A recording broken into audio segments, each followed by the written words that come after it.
ونؤمن به ونتوكل عليه ونعوذ بالله من شرور أنفسنا ومن سيئات أعمالنا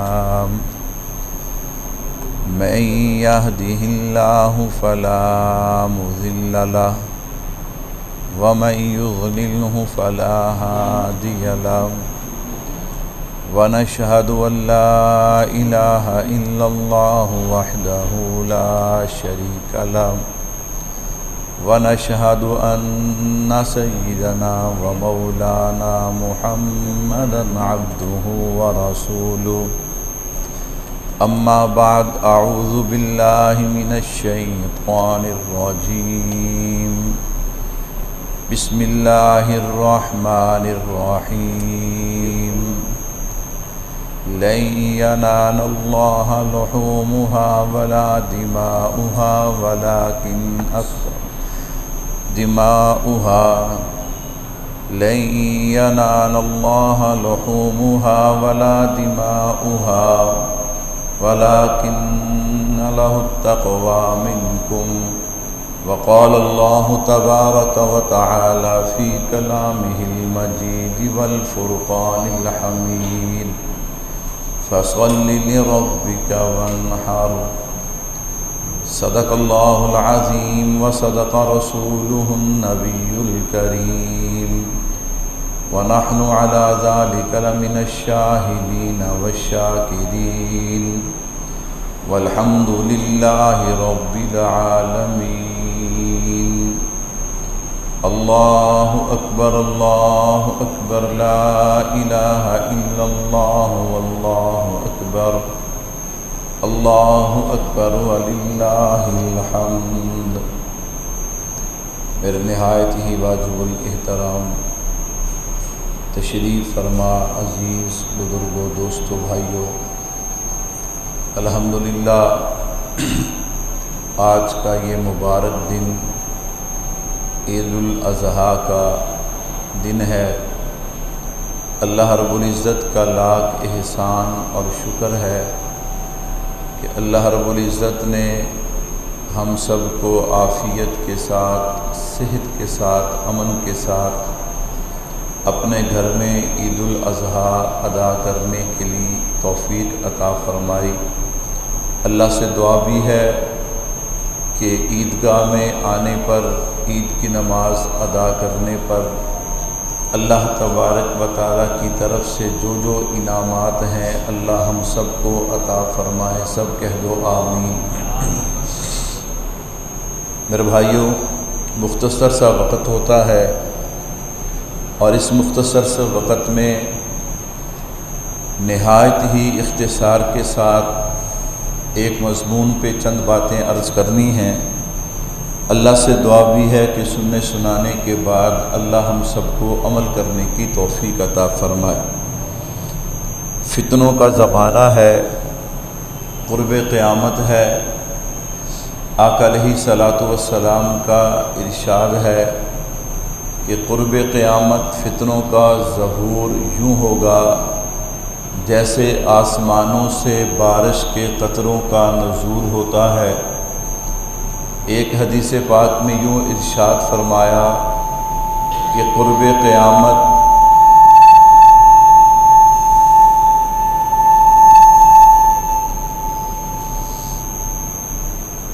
قیامت اتنے فتنے ہوں گے کہ ایک بندہ شام کو مسلمان ہوگا تو صبح کافر ہوگا، نعوذ باللہ صبح مسلمان ہے تو شام کو کافر ہوگا۔ تو بھائیو یاد رکھیے گا وہ زمانہ شروع ہو چکا ہے، قرب قیامت کا زمانہ ہے، قدم قدم پہ فتنے ہیں، اور سب سے بڑی بات کہ فتنوں کا جو سب سے مین ہتھیار ہے وہ سوشل میڈیا ہے۔ وہ کیا ہے جی؟ سوشل میڈیا ہے۔ سوشل میڈیا کے ذریعے سے فتنے اپنا کام کرتے ہیں، لوگوں کا ذہن خراب کرتے ہیں۔ لوگوں کے پاس اتنا وقت نہیں ہے کہ وہ علماء کے پاس بیٹھیں، علماء کی بات سنیں۔ ہمارے ہاں ایک اکثر طبقہ ایسا ہے، اللہ معاف فرمائے، جو جمعے والے دن تلاش کرتا ہے کہ کس مسجد میں سب سے جلدی جمعہ ہوتا ہے۔ اللہ اکبر۔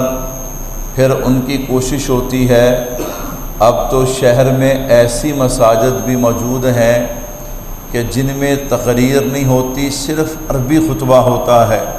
اللہ اکبر۔ اور عربی تو ہم سب جانتے ہیں، ماشاءاللہ ہم سب کو عربی آتی ہے۔ جب ہم علماء سے اتنا دور ہوں گے اور سوشل میڈیا پہ بیٹھے ہوئے، اللہ معاف فرمائے، جن کی شکلیں بھی شریعت کے مطابق نہیں، جن کی سیرت بھی شریعت کے مطابق نہیں، ان سے بیٹھ کر جب ہم دین سیکھیں گے، پھر اللہ کی پناہ، اللہ ہمیں ان سے بچنے کی، علماء سے جڑنے کی توفیق عطا فرمائیں۔ سب کہہ دو آمین۔ ابھی قربانی آئی، میں نے کہا اب فتنہ باز میدان میں اترے، طرح طرح کے طریقوں سے لوگوں کو وسوسوں میں ڈالنا شروع کیا، شک و شبہات میں ڈالنا شروع کیا۔ قرآن کہتا ہے من شر الوسواس الخناس الذی یوسوس فی صدور الناس من الجنۃ والناس۔ یہ جو شیطان ہے نا، اور شیطان کے شتونگڑے جو چیلے ہیں، ان کا کام کیا ہے؟ وہ لوگوں کے دلوں میں وسوسے پیدا کرتے ہیں۔ من الجنۃ والناس، وہ جنوں میں سے بھی ہیں، وہ انسانوں میں سے بھی ہیں۔ اب انہوں نے کیا وسوسہ چھوڑا؟ انہوں نے کیا کرتے ہو؟ دنیا کہاں چلی گئی؟ اور نعوذ باللہ تم مولوی کے پیچھے لگے ہوئے ہو۔ میں آپ حضرات سے پوچھتا ہوں، میں اور آپ قربانی کا عمل کرتے ہیں، کیا یہ مولوی کے کہنے پہ کرتے ہیں یا اللہ اور رسول کے کہنے پہ کرتے ہیں؟ اللہ اکبر۔ کچھ نہیں ہوتا، اگر آپ بولیں گے تو کچھ نہیں ہوتا، انشاءاللہ بات جلدی پوری ہو جائے گی۔ اللہ اور اللہ کے نبی کے حکم پہ کرتے ہیں یا مولوی کے کہنے پہ کرتے ہیں؟ اللہ اور اللہ کے رسول کے کہنے پہ۔ تو میں نے کہا آپ اس کے منہ پہ کیوں نہیں مارتے جب وہ یہ بات کہتا ہے کہ تم مولوی کے پیچھے چل کے یہ کیا کرتے ہو؟ کیا ہوا؟ کہتے ہیں مولوی کو کس بات کی سمجھ؟ اللہ اکبر۔ یہ ہمارا ذہن ہے میرے بھائیوں کہ مولوی کو قرآن کے بارے میں کچھ نہیں پتہ، مولوی کو حدیث کے بارے میں کچھ نہیں پتہ۔ اللہ اکبر۔ میں نے کہا ہاں تجھے پتہ ہے کہ تیرے ماں باپ کو تو کلمہ بھی نہیں آتا۔ اللہ اکبر۔ تجھے تو دیکھ کر قرآن بھی نہیں آتا، تو نے چند آیات اور ان کا ترجمہ رٹا ہوا ہے، اور تو کہتے ہے علماء کو قرآن نہیں آتا۔ تو خیر سنیے گا ذرا، اعتراض کیا کرتے ہیں؟ اعتراض کرتے ہیں دیکھو تم اربوں کھربوں کے جانور 3 دنوں کے اندر صرف گوشت کھانے کی خاطر قربان کر دیتے ہو۔ اتنی خطیر رقم، اتنی بڑی رقم اگر تم جناب والا کسی بیوہ پہ خرچ کرو، یتیم پہ خرچ کرو۔ کتنے مریض ایسے ہیں کہ جن کو علاج کی ضرورت ہے، ان کے پاس پیسے نہیں ہیں۔ کتنی ایسی بچیاں ہیں جن کے ہاتھ پیلے ہونے والے ہیں لیکن ان کے پاس پیسے نہیں ہیں۔ اگر تم یہی پیسہ جو ہے وہ اس جگہ پہ خرچ کر دو، اللہ اکبر، مقصد تو تمہارا خرچ کرنا ہی ہے نا، تو تم خرچ کر دو۔ اور قرآن خود کہتا ہے لَن يَنَالَ اللَّهَ لُحُومُهَا وَلَا دِمَاؤُهَا وَلَٰكِن يَنَالُهُ التَّقْوَىٰ مِنكُمْ۔ قرآن کہتا ہے کہ یہ تم جو جانور ذبح کرتے ہو، ان کا خون جو ہے، اللہ اکبر، ان کا گوشت جو ہے وہ اللہ کے پاس نہیں پہنچتا، بلکہ اللہ کے پاس کیا پہنچتا ہے؟ تقویٰ پہنچتا ہے۔ اب دیکھیے میں نے کہا دلیل کہاں سے پکڑی ہے؟ قرآن سے۔ یہ تو ان کا شیوا ہے نا، جب تک قرآن اور حدیث کا ترجمہ مفہوم بدلے نا، اس وقت تک ان کی شیطانیت چلتی نہیں ہے۔ لَن يَنَالَ اللَّهَ لُحُومُهَا وَلَا دِمَاؤُهَا وَلَٰكِن يَنَالُهُ التَّقْوَىٰ مِنكُمْ۔ اللہ اکبر۔ قرآن تو ہمیں یہاں یہ بتا رہا ہے کہ میرے بھائیوں کہیں اپنی قربانی پہ ناز نہ کرنا، فخر نہ کرنا، اللہ اکبر تکبر نہ کرنا، اس لیے کہ اللہ کے پاس نہ تو خون پہنچتا ہے، اللہ کے پاس نہ تو گوشت پہنچتا ہے، اللہ کے پاس وہ جو تمہارے دل کی حالت ہے نا، وہ جو تمہارا شوق ہے، وہ جو تمہارا ذوق ہے، جس ذوق کے ساتھ تم نے قربانی کی ہے، اللہ کے پاس تمہارا وہ ذوق اور شوق پہنچتا ہے۔ تو میں نے کہا انہوں نے جناب قرآن کریم کی آیت کا مفہوم ہی غلط کر دیا کہ وہاں نہ تو خون پہنچتا ہے نہ گوشت پہنچتا ہے، وہاں تقویٰ پہنچتا ہے۔ تو تم اس طرح کرو، وہ پیسے اللہ کے راستے میں صدقہ کر دو، کہہ دو استغفر اللہ، سارے کہہ دو استغفر اللہ۔ صرف 10 منٹ باقی ہیں، میں نے اپنا عنوان پورا کرنا ہے، بات سمجھانی ہے، ایک دفعہ مل کے کہہ دو سبحان اللہ۔ اور پھر میں نے کہا وہ لوگ ناراض نہ ہونا، یہ مجھے شوق نہیں ہے کہ میں یہاں پہ بیٹھ کے سخت بات کہوں، لیکن میں نے کہا عجیب بات ہے، کہیں گے جناب یہ آپ جانور کتنے کا لے کے آئے، 10 لاکھ کا، 15 لاکھ کا، 20 لاکھ کا، 50 لاکھ کا۔ اللہ اکبر، آپ کے محلے میں غریب کوئی نہیں، آپ کے شہر میں غریب کوئی نہیں، جانور کرنا تھا تو 2-4 لاکھ کا جانور لے لیتے۔ میں نے کہا ماشاءاللہ گاڑی کتنے کی لی ہے؟ کہتا جی 1.25 کروڑ کی۔ میں نے کہا اس وقت تیرے شہر کے غریب سارے مر گئے تھے۔ اللہ اکبر، عجیب بات ہے، ہر بات پہ دین کو ہٹ کرنا۔ میں نے کہا ماشاءاللہ مکان بنایا، کتنے پیسے لگے؟ کہتا مولوی صاحب ہلے چنگی طرح صاحب نے کیتا، کوئی 5 کروڑ تے لگ گیا۔ میں کیا اس وقت تیرے شہر دے سارے بیوہ عورتیں ختم ہو گئی ہیں سن۔ اللہ اکبر، جرا کرنی ہے تو دین پہ، اہمیت نہیں تو دین کی نعوذ باللہ۔ میں نے کہا تو اپنی فکر اپنے پاس رکھ، تجھ سے بڑا بیوقوف کوئی نہیں ہے، تجھ سے بڑا جاہل کوئی نہیں ہے، تجھ سے بڑا دین کا دشمن کوئی نہیں ہے۔ تو یہ بات کہہ کے شاید اپنے آپ کو بڑا پڑھا لکھا کہتا ہو، بڑا اپنے آپ کو سمجھدار کہتا ہو، اپنے آپ کو بڑا دانشور کہتا ہو کہ میں نے بڑا جملہ کہا ہے۔ میں نے کہا تجھ سے بڑا بیوقوف کوئی نہیں ہے، تجھ سے بڑا جاہل کوئی نہیں ہے۔ کہتا مولوی صاحب کیا مطلب؟ میں نے کہا سن، اللہ نے ہمیں جو دین دیا ہے نا وہ کامل بھی ہے، اکمل بھی ہے، کہہ دو بے شک۔ اچھا کچھ بندے میری بات کا غصہ کر گئے، جن کو غصہ نہیں ہے وہ کہہ دیں ہمارا دین کامل بھی ہے اور جن کو یقین ہے وہ کہہ دو دین کامل بھی ہے اور اکمل بھی ہے۔ کہتا جی کیا مطلب؟ میں نے کہا ہمارے دین کے اندر اللہ نے مستقل زکوٰۃ کا شعبہ رکھا ہے۔ کس کا شعبہ رکھا ہے؟ کیوں نہیں دیتے؟ اپنے مال کے 1-1 روپے کا حساب کر کے زکوٰۃ نکالو نا، پھر میں دیکھوں پورے شہر میں کوئی غریب رہ جائے تو مجھے پکڑ لینا۔ اللہ نے عشر رکھا ہے، اللہ نے صدقات رکھے ہیں، اللہ اکبر، ان کی طرف جانا نہیں، زکوٰۃ ادا نہیں کرنی، عشر دینا نہیں ہے، صدقات خرچ نہیں کرنے، اور جناب آ کر سارا نزلہ قربانی پہ اتار دینا ہے۔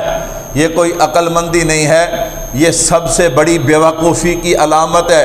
اچھا پھر کچھ لوگ ایسے بھی ہوتے ہیں، وہ جناب فیس بک پہ پوسٹ لگاتے ہیں پڑوسی بھوکا ہو تو حج کا کوئی فائدہ نہیں۔ میں نے کہا نعوذ باللہ، رب تو ہے،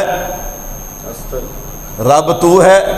اللہ اکبر، اگر پڑوسی بھوکا ہے عمرے کا کوئی فائدہ نہیں۔ میں نے کہا رب تو ہے، اللہ نے اس بندے کو مال دیا ہے۔ آپ مجھے بتائیں جو بندہ 10 لاکھ روپیہ لگا کے حج کرتا ہے کیا وہ زکوٰۃ نہیں دیتا ہوگا؟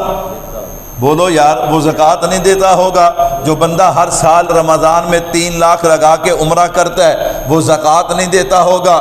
جب اس نے زکوٰۃ دے دی ہے، جب اس نے عشر دے دیا ہے، اب اللہ نے اسے مال دیا ہے تو وہ رب کا گھر دیکھنے چلا جائے۔ میں نے کہا تو مری ناران کاغان انگلینڈ جاتا ہے، اس وقت تو تجھے یہ بات یاد نہیں آتی۔ تو خیر بھائیو، کہنا میں یہ چاہتا ہوں، بات میں یہ سمیٹ کر عرض کرنا چاہتا ہوں، لَن يَنَالَ اللَّهَ لُحُومُهَا وَلَا دِمَاؤُهَا وَلَٰكِن يَنَالُهُ التَّقْوَىٰ مِنكُمْ۔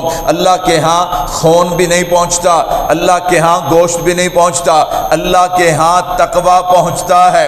اللہ اکبر۔ اب ذرا توجہ کیجئے گا، اللہ نے کائنات کی ہر چیز کو 2 چیزوں سے ملا کر بنایا ہے۔ کتنی چیزوں سے؟ 2 چیزوں سے۔ آپ جلدی جلدی بولتے آئیں گے تو 3-4 منٹ میں بات پوری ہو جائے. کتنی چیزوں سے؟ آپ جو تکوینی چیزیں ہیں نا ان کو چھوڑ دیں, آپ تشریعی چیزیں کو لو. تشریعی چیزوں کے اندر یعنی عبادات.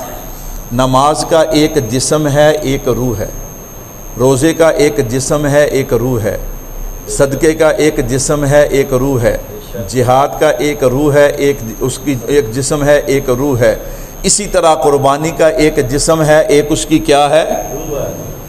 یہ جو ہماری آنکھ ہے نا, آنکھ کا ایک جسم ہے ایک اس کی روح ہے. جسم اس کا کیا ہے؟ یہ جو پتلا ہے یہ اس کا جسم ہے, اس کے اندر جو نور ہے وہ اس کا کیا ہے؟ اس کی روح ہے.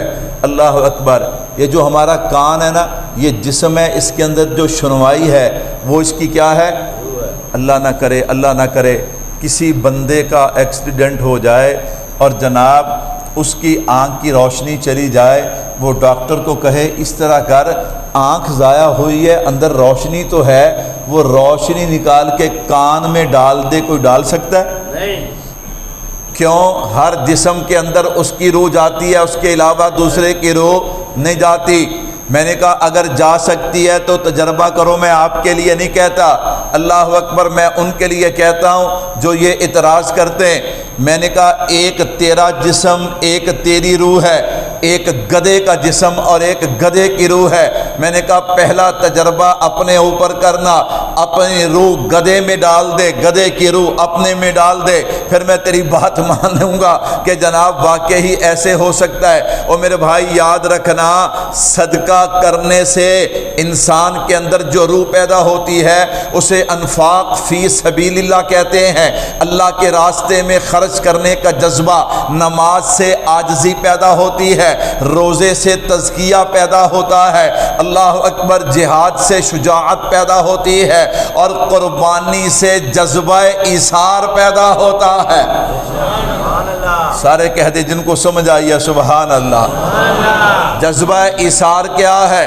اپنے کلمے کے لیے, دین کے لیے, توحید کے لیے, ختم نبوت کے لیے, ناموس رسالت کے لیے, صحابہ اہل بیت کے لیے, قرآن کے لیے, اولیاء اللہ کے لیے, اور اپنے وطن عزیز پاکستان کے لیے, اللہ اکبر, حرمین شریفین کے لیے. یہ جو مسلمانوں کے اندر مر مٹنے کا جذبہ ہے نا کہ ہم سب کچھ قربان کر دیں گے, لیکن اپنے نبی کی ختم نبوت, اپنے نبی کے دین, اپنے نبی کے شہروں پہ آنچ نہیں آنے دیں گے, یہ جذبہ ایثار ہے. اصل میں یہ جو قربانی کا دشمن ہے نا وہ ہمارا جذبہ ایثار ختم کرنا چاہتا ہے, لیکن اسے پتہ نہیں ہے نماز اچھی, روزہ اچھا, حج اچھا, زکوٰۃ اچھی, مگر باوجود اس کے میں مسلمان ہو نہیں سکتا جب تک نہ کٹ مرو. میں خواجہ یسرف کی حرمت پہ خدا شاہد ہے کہ کامل میرا ایمان ہو نہیں سکتا. میں نے کہا انشاءاللہ قیامت کی صبح تک مسلمان اپنے دین اور وطن کے لیے قربانیاں دیتے رہیں گے. کہو انشاءاللہ. اگر میں نے کہا مسلمانہ دی جگہ کافر ہوں دے, جس طرح ابھی یہ چمن میں ہمارے بھائی شہید ہوئے ہیں, آج کوئی عید کے لیے نکلتا نا؟ اللہ اکبر. میں نے کہا یہ جذبہ ایثار ہے, جب تک قربانی رہے گی یہ جذبہ ایثار باقی رہے گا. اللہ عمل کی توفیق دے, صفحہ درست فرما دیں.